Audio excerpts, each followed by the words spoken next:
Hi and welcome to today's episode in which I try out a couple of ideas that I've had and make a delicious crunch wrap. I've got a really strong craving for something breakfast based in a sandwich form of some sort. I've already done a burrito, so I was thinking of what other formats I could try out. I've got a memory of one of the fast food places in the States, either Taco Bell or Del Taco, one of the two, did a gordita crunch. I've looked up gordita and it looks like it's a maize based tortilla that's kind of deep fried or fried and then forms a pocket and you stuff the pocket. They took the crunchy gordita and then wrapped it in a flour tortilla. I don't have the energy or inclination, frankly, to make a massive thing, which is going to involve making special dough and all that kind of stuff. So I thought I'm just going to get some flour tortillas and work some magic with those. The supermarket only had these XL tortillas. The size of them has then given me the thought of, oh, maybe I could try some sort of triangular shaped thing and stuff it. Cooked off some vegan Cumberland sausage. I've got this Oggs egg replacement. The US equivalent would be Just Egg, so it's that kind of same thing. So I'll scramble some of that. I was scrolling YouTube Shorts a while back and I saw someone cook off, I think, some baby potatoes, crush them down and then air fry them so they go a little bit crisp in places. And I thought, oh, that might work in this wrap. I've dug out a few of the potatoes that my allotment friend gave me. If you've seen the savoury swirl rolls that I did, I bought some smoked garlic butter and I might cook the potatoes in that. I'm just a bit worried that air frying it, that heating the butter up is gonna burn the flavour off. We'll see. I might just do it in oil and then put the butter on for a couple of minutes right at the end. I bought a packet of plant-based bacon. Originally I was just gonna cook this off as rashers, but then thought, oh, I wonder if I could make like a vegan bacon and onion marmalade. I've seen bacon jam on menus and so that's potentially interesting. All I'm going to do is make onion marmalade, just caramelized onions, and then fry the bacon off in the pan, mix everything together. And I think that should be, yeah, delicious. And then I'm also going to put grated cheese on everything. I think what I'm going to do is put, say for example, sausages on one side, scrambled eggs on the other. Then I'm going to toast one of these off. I'm going to quarter it, toast them off so the pieces are crispy, put that on, then put cheese and then put another crunchy one on, and then on the top layer I'll do the jam and the potatoes and then fold it up like that into a triangle, bang it in the microwave for a minute just to melt the cheese down. It'll be a very quick, easy thing to make. The lengthiest part is going to be doing the onions. It's nice to have a jar of caramelized onions ready in the fridge and then, you know, make them once a fortnight, once a month, something like that. We'll get the onions started first because that is going to take the longest. Caramelized onions can take ages because you have to go quite a low temperature so you don't scorch anything. But I've seen people chatting, I think on Reddit predominantly, about adding water into the onions. So I'm going to try that. So this is about a ½ kilo of little red onions that I've put through on the mandolin. I'm going to start the pan heating through and then I'm going to add in some water. That was maybe half a cup, 120 mils or so. And then I'm going to put the lid on. And I'm just going to bring this up to a medium-high heat. A lot of the time spent doing caramelized onions is getting the onions to wilt, so they start cooking.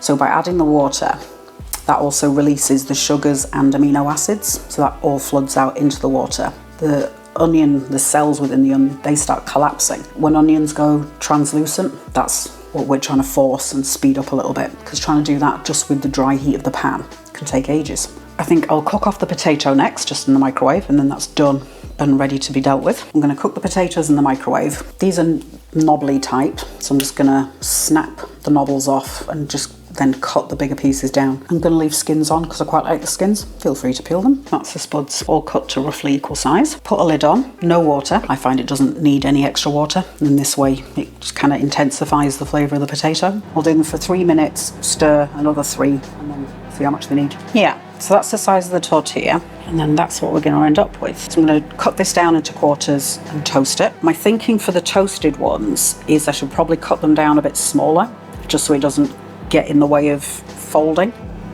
Yeah, so I think I'll take that amount off. So then that should fit nicely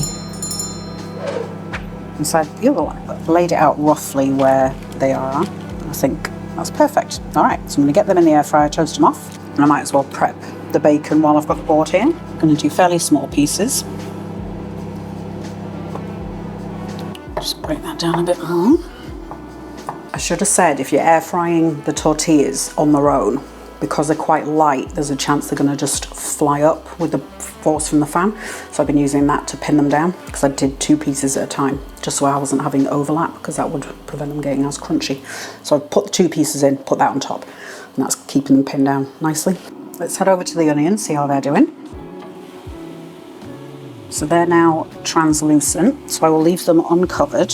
I used red onions because that's what I've got in the house. White will be better because they're going to have a stronger flavour, and the marmalade's going to go purple.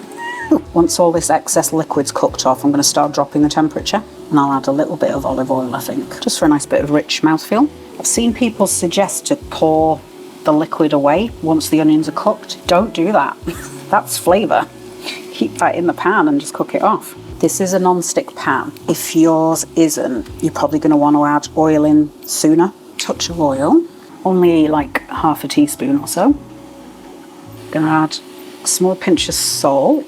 And what we're looking for is for the onions to take on a uniform colour, but without anything getting burnt. And they'll go really silky and jammy, and the sugars will develop, so there's a really nice, rich sweetness. I'm also going to grate down some of this extra mature Cathedral City plant-based. It's like a cheddar style vegan cheese. I've currently got the stove on 6, goes up to 9, so that's edging up to medium high, but I'll probably start turning it down quite soon. You just want to keep things moving as much as you can, just so nothing catches. At some point I might have a go at doing a French onion soup. I've not done one of those since going vegan. That'd be a nice thing to try.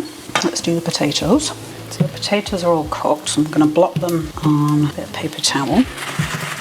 Transfer them to the baking paper, and that's the amount of liquid that came out of the potatoes as they were cooking. I'm going to go in with the potato masher and just flatten them down. Maybe I won't use the potato masher because it's doing its job too efficiently. Found something with a flat bottom. You can peel them, as I say, but I like the flavour and the texture of the skins. I'm going to squirt on a tiny bit of sunflower oil. Just brush that around a little bit, and then a couple of minutes towards the end I'll chuck some of the smoked garlic butter on. Do a grind of black pepper, a little bit of salt, because salt and potatoes is good. Chuck the potatoes in. Let's see where we're at with the onions. So we've lost a lot of volume, which means all of the liquid is coming out, and it is difficult to see the colour of them because they're red, whereas if you were doing it with white onions you'd be able to see the colour change.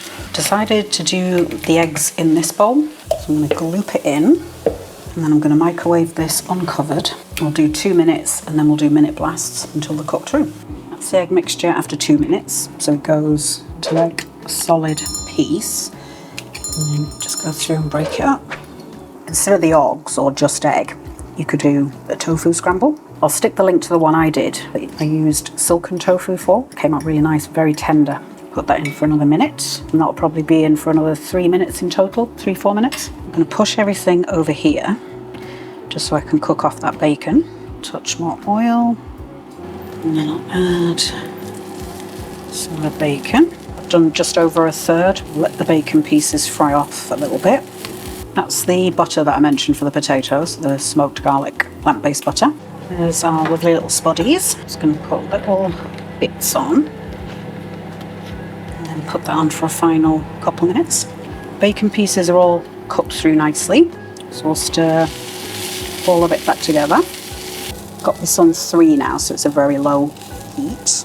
They look good to me, so I think I'm going to turn the heat off, cover them, and that bit of steam in the pan will help bring things together a bit. I'm going to put the tortilla in the microwave for like 30 seconds just to soften it up a touch. I'm going to fold it how I want it, just to give me a bit of a visual guide. Those are the Cumberland sausages that I air fried. Put some egg, and I've got 2 crunch inserts. Big old pile of cheese. Other side of the insert. There's the potatoes. So they've got a nice bit of colour in places, little golden patches, like on the little thin ridges. Just going to put a bit of fresh parsley on there, just for a little zingy pop of flavour. And then we need the onions. Whether this works remains to be seen. Oh yes, yes, yes, yes. That's what we want. So I'm going to ping this for a minute, I think. Our delicious and generously packed breakfast pocket is looking fantastic. Bring it up to the camera and then you can get an idea of the scale.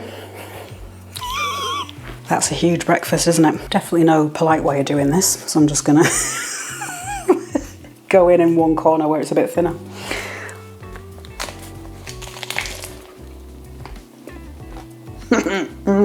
Exactly what I was after. Could do with a bit of ketchup, but other than that, perfect. The toasted tortillas in there just give it an extra bit of crunch that's really nice, because otherwise you've got fairly soft flavours going on. There's a bit of crunch on the potatoes, but other than that it's all pretty soft, so that just gives a little bit of interest in the middle. Yes, and it's not as bad to eat as I thought it was going to be fair. Put it down, otherwise you're going to end up watching me eat the whole thing, and that's just unnecessary. The onions are the most work, which I said they would be. If you don't want to be doing that every morning when you want a delicious crunch wrap, by all means just make up a big batch of them and you've got them ready to go. I reckon do your potatoes at 185, maybe 190 for 8 minutes, something like that. That's the bacon and onion marmalade.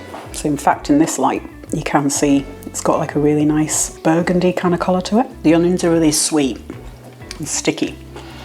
And then that plant-based bacon adds saltiness, umami-ness, touch of smokiness. Even just on a cheese sandwich, that would be great. That's a really good way of just taking something that could be a bit boring or a bit same and just taking it to a different direction just by putting that bit of crunchiness in there. And the kind of open pocket format I like, because then I can go in with hot sauce and ketchup, crunch through that, put a bit more on. It's actually the evening, so I'm gonna have that as my dinner. But that's amazing. Oh, it'd be nice with some avocado. That would be great in there. Hopefully this has given you a couple of ideas of things to make and stick inside bread products. And also have a go at that bacon jam, because that's really good. All that's left for me to say is hello and a great big thank you to my community on Patreon. Getting their monthly dues each month helps me buy in ingredients and all the associated costs of having a YouTube channel, and £10 here, £20 there, all of that coming out all at one go. Great stuff. If you want to sign up, I'll leave the link to my Patreon in the description for you. There are different tiers, so choose what feels affordable for you. In return, you'll get access to bonus content, behind the scenes, chat features, all of that kind of great stuff. If you're on the lookout for lots more plant-based recipes, I've got you covered from breakfast all the way through to dinner. Like this video and subscribe to the channel. Tap the bell icon if you want to get an alert as soon as I publish a new one. While you're waiting for the next one, have a look at this.